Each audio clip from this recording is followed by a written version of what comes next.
My first question is about the revelation on Sunday that Defense Secretary Pete Hegseth had actually done another signal chat with details of the Yemen bombings, and it included his brother, his wife, and his personal lawyer. What was your reaction when you heard about this second signal chat? What is it going to take for Donald Trump to fire this guy? It is so clear that he is not ready for prime time. Look, we all knew this at the time he was originally nominated, that he was nominated principally because he was very, very, very, very loyal to Donald Trump, and he looked good on television and gave a kind of rah-rah talk around defense. But the truth was he didn't have the experience. He didn't have the background. He made it clear that he didn't think that a lot of those who were serving in the military, particularly women, belonged there and had a contribution to make. And so it was never a good idea to put this guy in. And then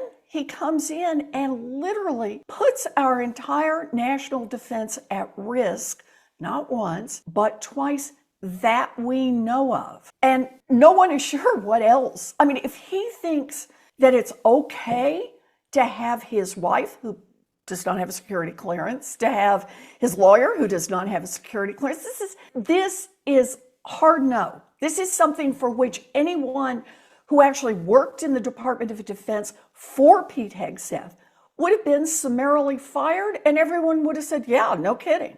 That's what people get fired for. It is time for some accountability in the Department of Defense, time for Pete Hegseth to go. Will there be accountability, though, Elizabeth? That's the big question. Many people are calling for him to be fired, but will that happen? It didn't happen before. Why do you think it might happen now? Let's face it. The Trump administration is not big on accountability, and I think that's no surprise. We have a convicted felon sitting in the White House, and someone whose first act, once he was sworn in, was to issue pardons to 1,500 people who had taken part in an insurrection, including an insurrection, a riot that had destroyed property at the U.S. Capitol and resulted in the deaths of police officers. So accountability is clearly not high on Donald Trump's list.